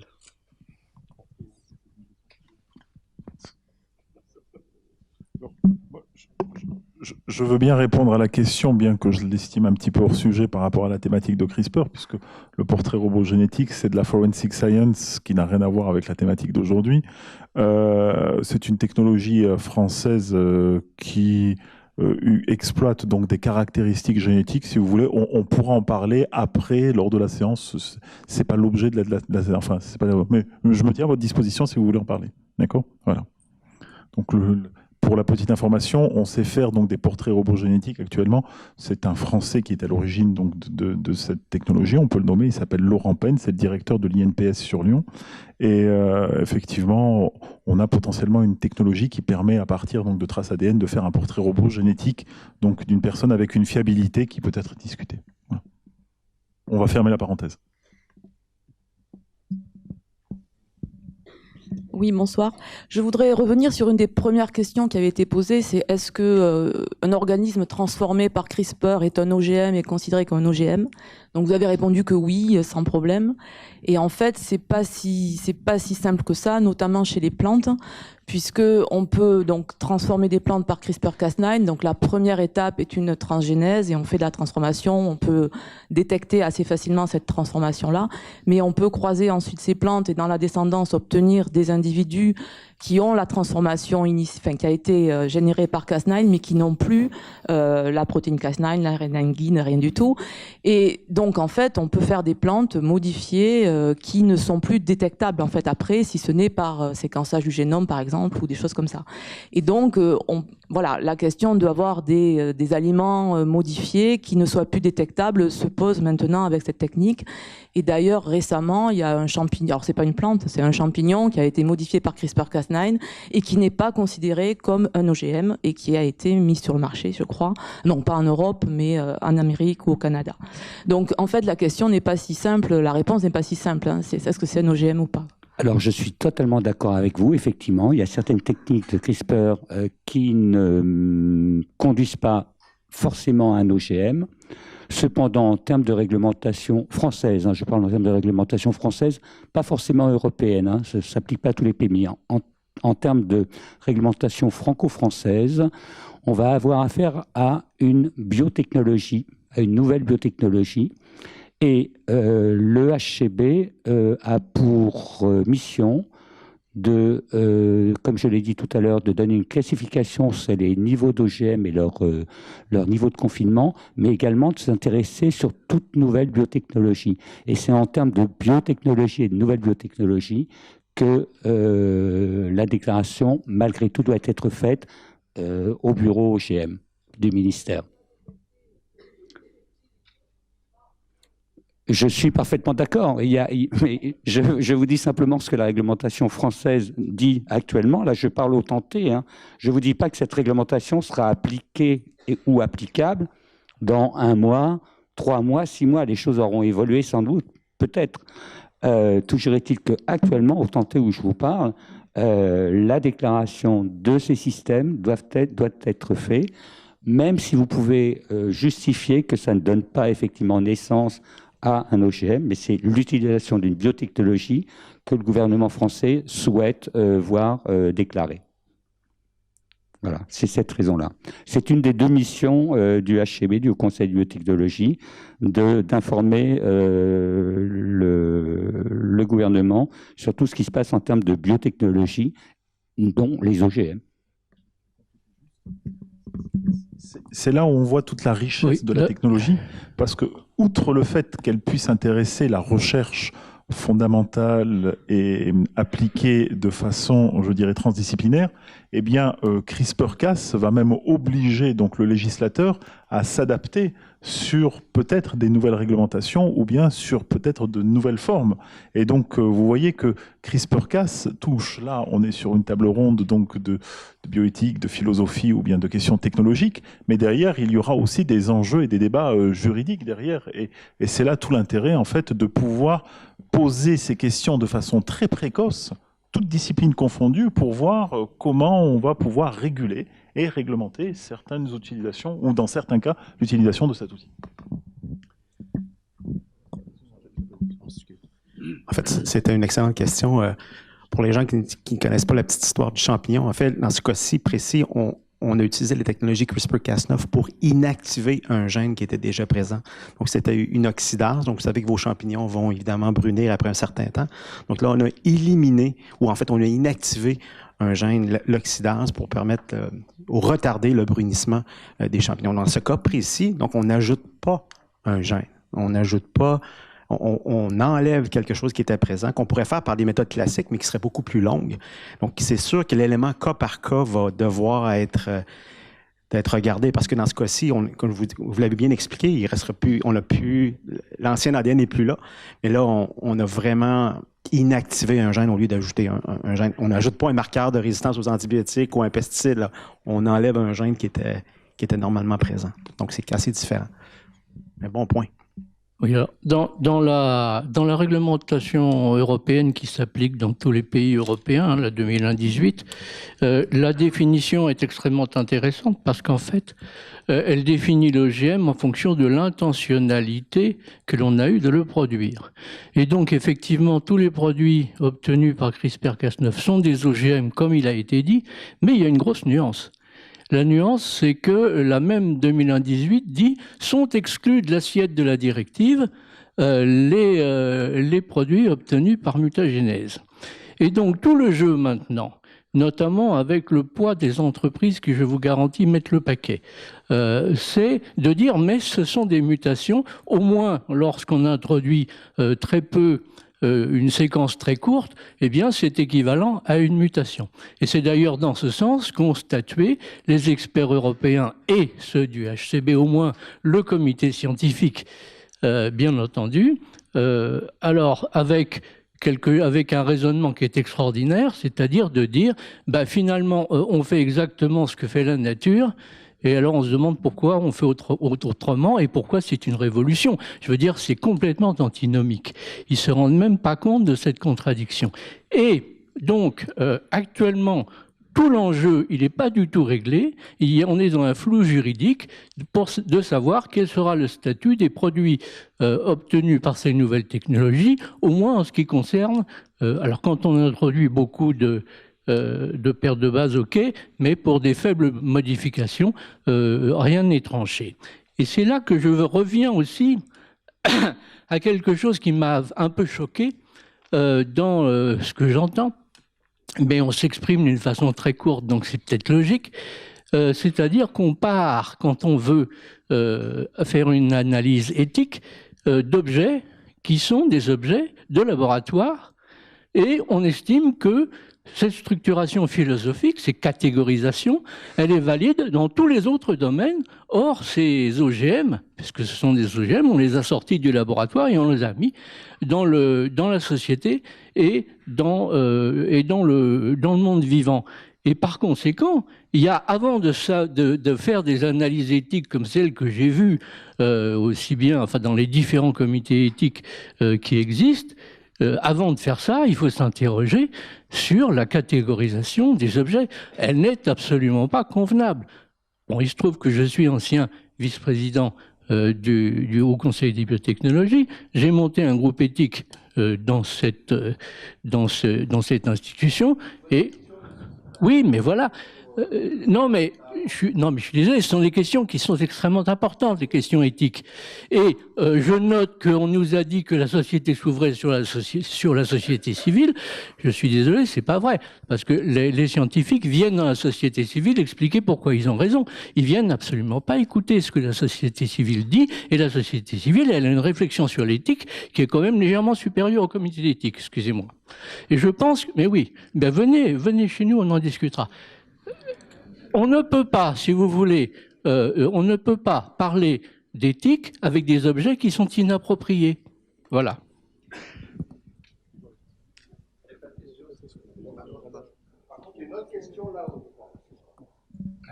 Bonsoir. Justement, j'avais une question par rapport à la classification des OGM. Avec les nouvelles technologies de CRISPR-Cas9, notamment des Cas9 mutés qui ne vont pas changer la séquence d'ADN, mais juste activer la transcription d'un gène ou activer, est-ce que c'est toujours classifié en tant qu'OGM ou pas ?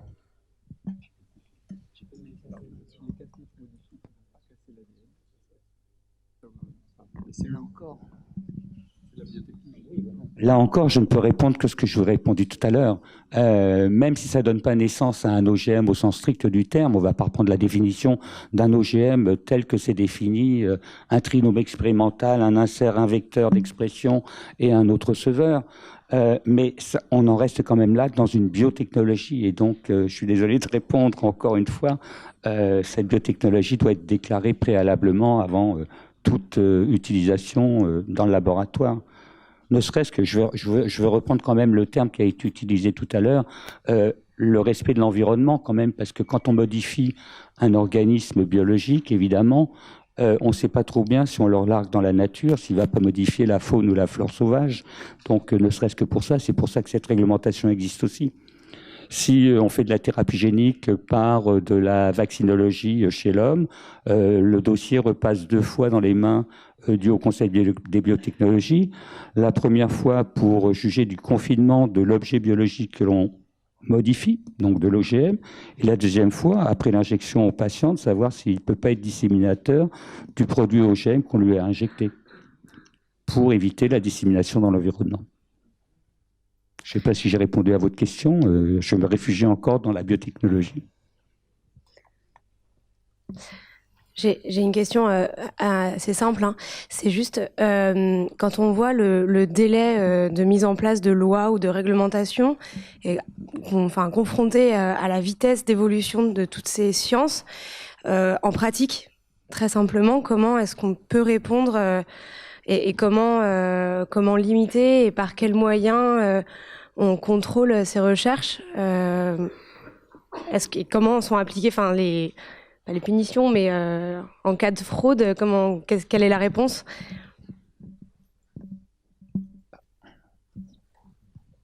Bon, je vais vous répondre sur le plan du ministère et donc des autorités compétentes. Est-ce que vous pensez que la science va plus vite que l'autorisation que vous recevriez ? Est-ce que c'est ça votre question ? C'est la question, hein, je pense que j'ai bien cerné. Écoutez, jusqu'à maintenant, tous les systèmes CRISPR-Cas9 qui ont été étudiés par l'autorité compétente et par le HCB ont donné naissance à des classifications de confinement C1. Alors, je ne sais pas si je vous parle en chinois, c'est le niveau de confinement le plus bas. Cependant, c'est déclaré quand même, et c'est ce qu'on appelle une déclaration d'utilisation. Une déclaration d'utilisation, vous recevez votre autorisation pour fabriquer votre OGM dans votre laboratoire en l'espace de 15 jours. 3 semaines grand maximum. Je ne pense pas que ça retarde la science. Je pense que le carénage qui est fait au niveau de la réglementation n'est pas rédhibitoire sur l'avance de la recherche. Non? Il y avait une autre question sous-jacente? Oui.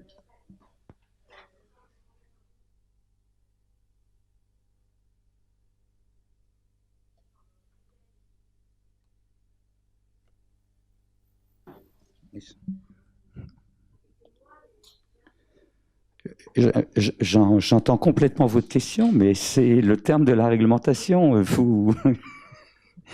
Vous pouvez pas passer outre ce genre de choses. Oui. Alors oui, je voudrais répondre. Il y a aussi ce qu'on peut appeler, ce qu'on appelle nous dans notre jargon, des projets génériques, et ce à quoi ça conduit progressivement dans la recherche. Mais votre projet générique, c'est ce qui est déclaré. Il y a un point où effectivement il y a une petite discordance entre la loi française et la vitesse de la recherche. C'est ce que j'évoquais tout à l'heure, la recherche sur l'embryon humain et sa modification, qui doit rester interdite d'un point de vue reproductif.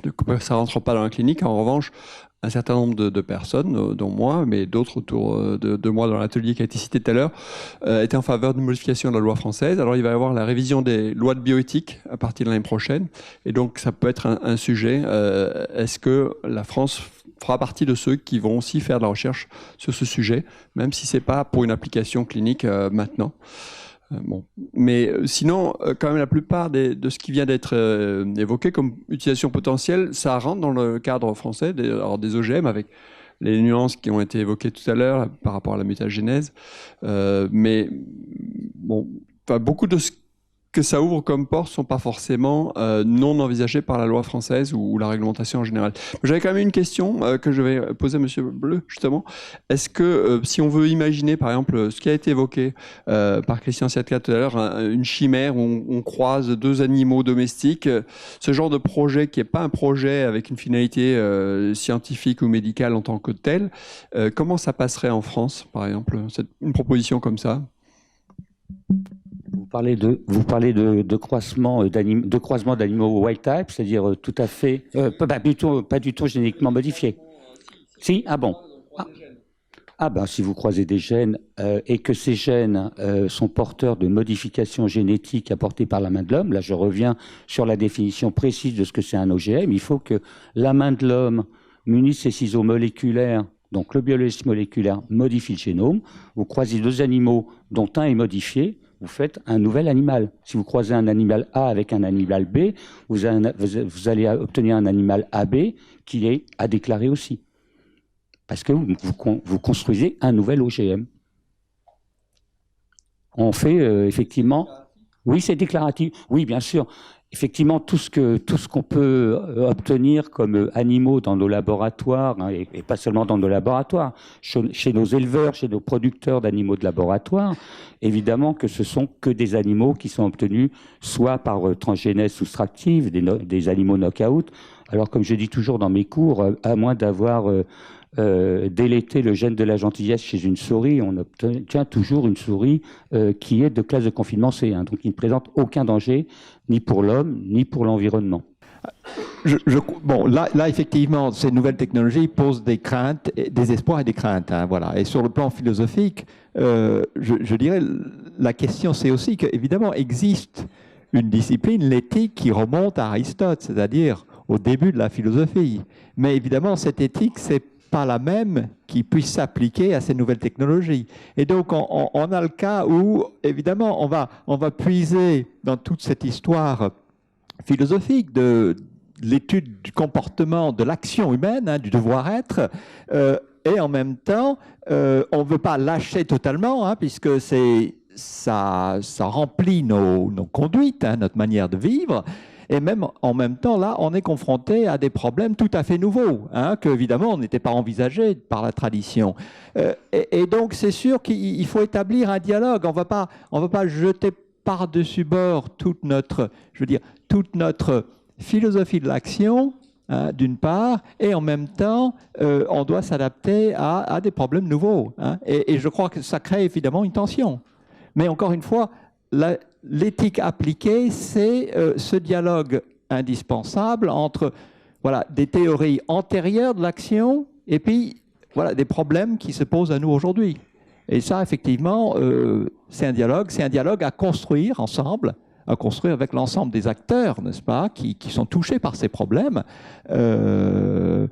entre la permission de la recherche, et puis en même temps les craintes que ça peut susciter. Oui, justement avec une magnifique transition d'Anastasio sur ce sujet, et pour répondre peut-être un peu à la question de monsieur sur le côté, j'ai un temps de chargement de réflexion un peu long, donc le côté effectivement participation des citoyens. Moi je pense que les espaces de biohacking, les espaces de laboratoire associatifs, ils sont intéressants à accompagner parce que on a trop tendance à les catégoriser et à avoir la dichotomie qui n'existe pas d'ailleurs entre technophobes et technophiles, et se dire que c'est qu'une bande de technophiles finalement trentenaires qui passent leur soirée à bidouiller des organismes vivants, des algues, des bactéries, etc. Puis il n'y a rien derrière. Mais en fait, quand on regarde un peu dans ces espaces-là, ce qui est intéressant, c'est qu'il y a beaucoup de réflexions éthiques, justement. Il y a beaucoup de quel mode de société, quelle société on veut pour l'avenir, qu'est-ce qui est souhaitable. Et donc, ces réflexions sur les techniques, moi je pense qu'elles demandent à être accompagnées, elles demandent à avoir un accompagnement des institutions, et ils sont en demande de ça. On a souvent la représentation parce qu'il s'affiche en tant que biohacking avec le terme de hacker qui est ce terme un peu contestataire, un peu punk, on va dire dans la mouvance. Mais si on regarde concrètement ce qui se passe dans ces labos, il y a des scientifiques qui viennent des fois pour effectivement avoir leur rôle d'expert et pouvoir justement amener des interrogations, des étonnements sur la science, sur l'avancement des techniques. Et je pense que c'est aussi dans ces espaces-là où on peut avoir une participation citoyenne intéressante sans forcément mettre en place des dispositifs de sciences participatives ou de sciences citoyennes, parce que c'est des espaces sans forcément de dispositifs institutionnels.